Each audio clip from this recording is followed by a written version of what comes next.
I am the bass player for Profanatica. What's up? Paul Ledney, drums and vocals.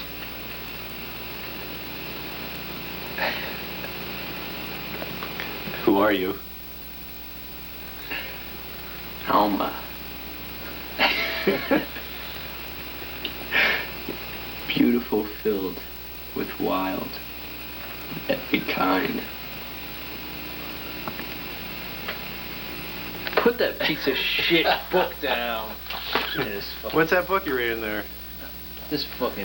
I brutally called up this place and I was like, give me a free Bible so I can tear it up into shreds. And they're like, okay.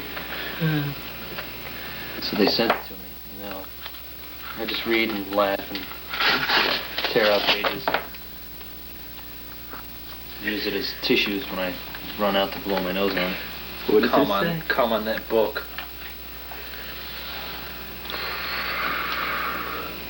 The Book of Mormon, the Book of Lies and shit. Why do you have such a hatred for Christianity? Christ was a homosexual. He was a skinny Jew and a false prophet.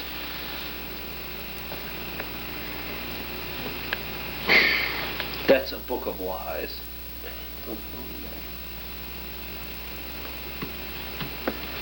Well, let's start off in all seriousness with Profanatica. You guys are based out of Brewster, New York? Yeah.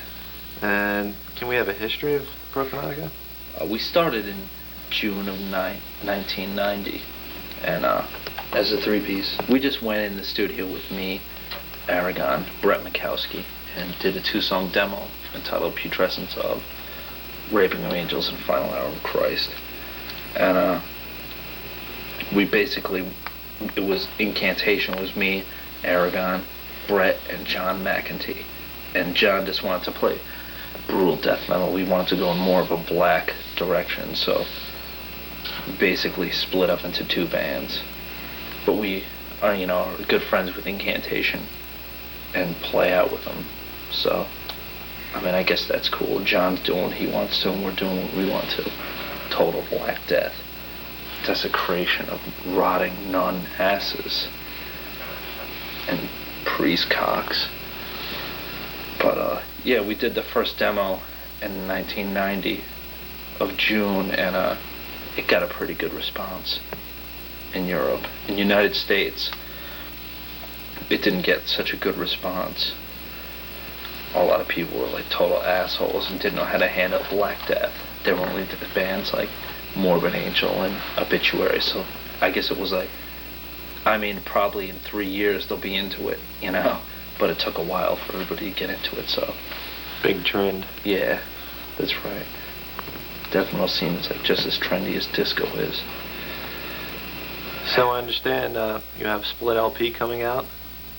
Can you give us some details about that? Yeah, we got signed to Osmos Productions last year. Right. And they're based out of France? Yeah, out of France. This guy called Hervé runs it. He's a really cool guy. And we were supposed to do just an EP coming out on LP and cassette, but we changed it to CD LP cassette with Massacre from Chile, I guess. Is that what it is? Yeah. For Split EP, which is pretty cool. So should be out this month. Tormenting Holy Flesh is the title. How many tracks are on it? 4. Spilling Holy Blood, that's new. Final Hour, it's from the first demo. Weeping is from the 7-inch Weeping in Heaven. And I Rose is brand new. So it should be pretty sick. So what's your plans after that comes out? After that, we're gonna go in May to do the full-length LP, which is gonna be entitled The Raping of Virgin Mary. Right. That fucking cunt. And we're gonna go even blacker than we are now. And it's gonna go overboard, and I think a lot of people are gonna drop out. A lot of the fans are not gonna be into it. A lot of the scenes are gonna stop writing. I think it's gonna be some of the tracks are Works of Mercy, Once Removed Savior. It's going to be on there. Scourging and Crowning. It's going to be on from the second demo, Broken Throne of Christ.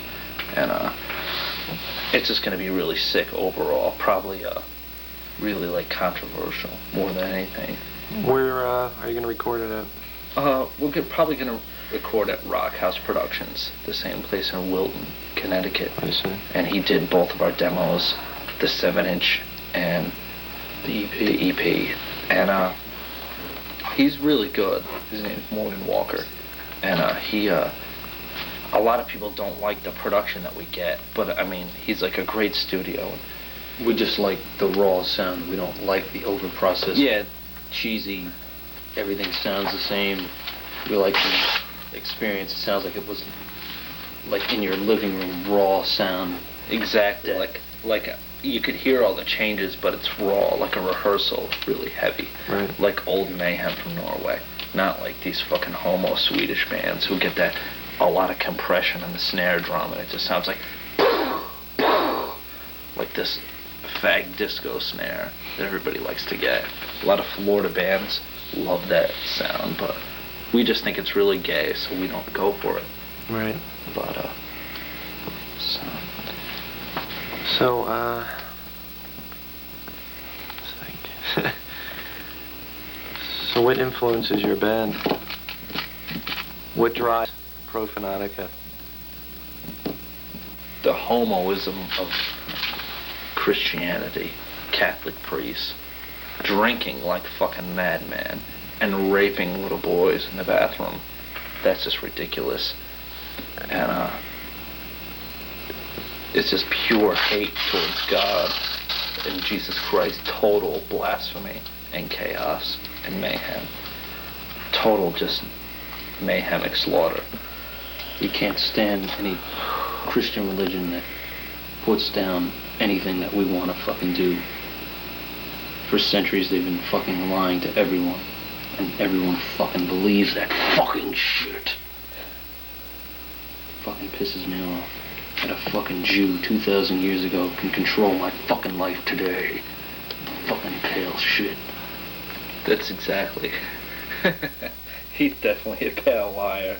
That's great. Your views on Jesus Christ? Oh God. The Blessed Trinity? Trinity. Christianity as a whole? Christianity as a whole is a big fucking lie. You ever think when you die you'll go to hell? No such fucking thing as anything. Fucking spirit roams around and that's all it does. I think hell is what you make it, basically, you know? There's probably, like, you know, ancient lost spirits and stuff.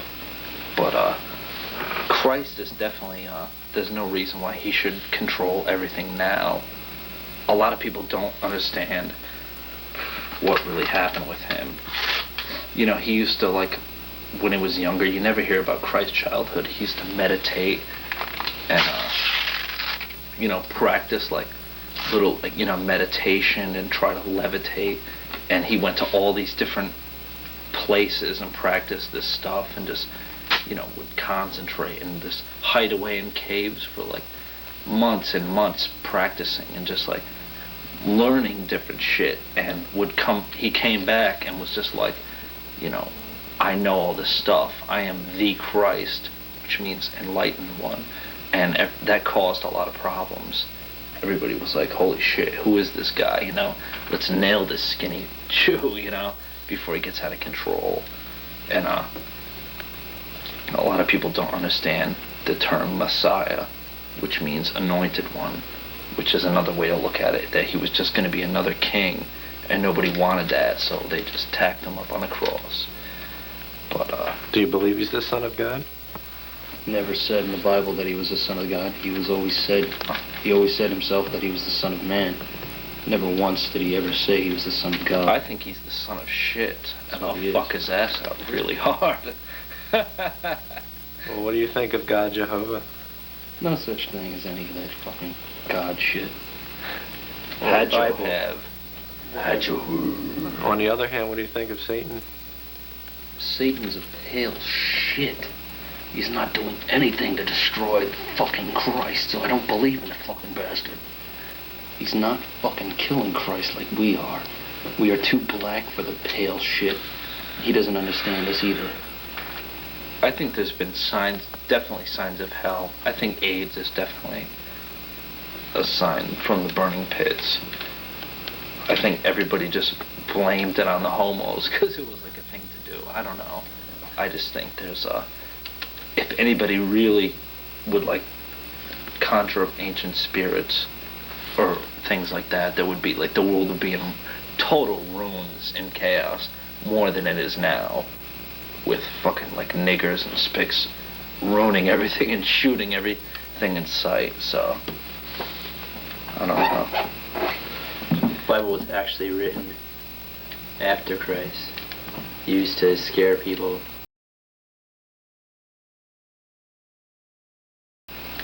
Because, you know, it was kind of like they used it as in, if you kill someone or if you do something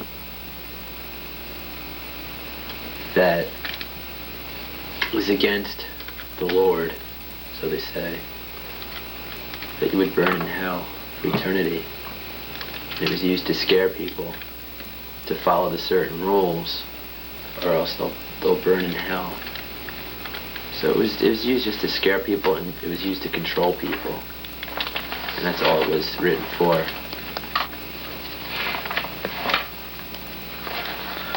Well, back off the subject of religion and to Profanatica as the band, what's your future plans?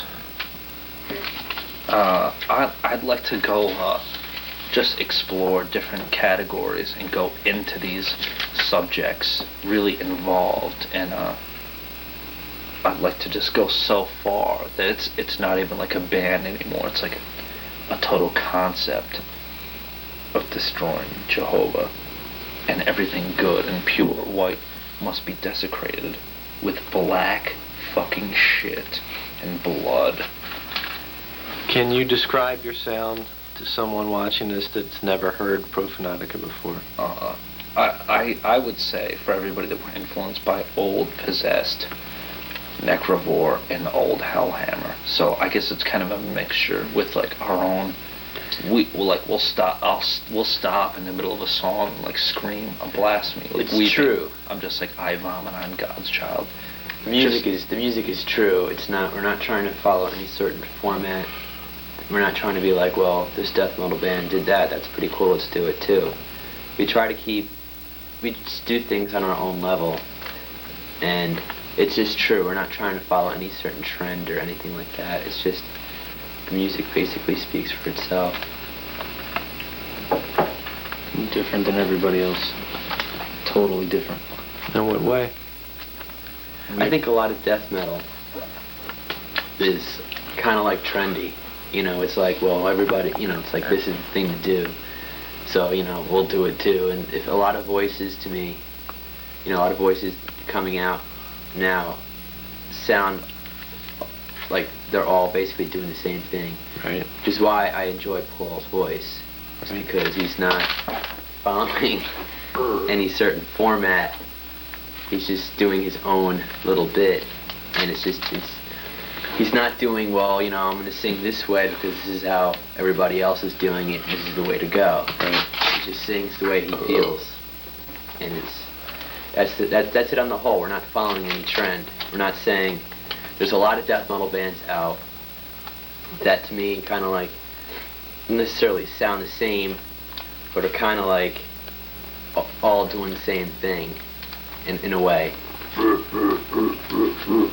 And what we try to do is like, we don't say, well, this is the thing to do, everybody's doing this, so let's follow. We don't follow anyone. We make our own rules. Why do you guys wear makeup? It's more or less like war paint. We like to look at it like we're at war with that skinny Jew Christ, rather than trying to like, let's look evil, you know, like as a concept like the old Misfits or something like that, like some kind of sick vampire type satanic movie. It's not like that at all. Just plain war paint, you know, just like, right. And just smear it down, just like an ancient Indian tribe or something like that. It's just like to be like really, really black. And a lot of people don't understand that. A lot of people who have been into the scene for like maybe 2 years don't really get it. we're influenced by like Hellhammer, Old Possessed, old Necrovore, and Old Bathory, of course. Right. I'm definitely influenced by Old Corthon, but it's just like war paint, basically. Not to try to look as sick as we can. I mean, it does look pretty sick, obviously, but you know, we're really, Profanatica is like a black, demoniacal, like masturbation session. You know, it's for me. Profanatica is for me. It's not for anybody else, and it's like really like a selfish, dark period, you know, of like total thick ejaculation. It's nothing else really. You know, it's like just like for our own benefit, I guess. So I guess that's why we wear it. I love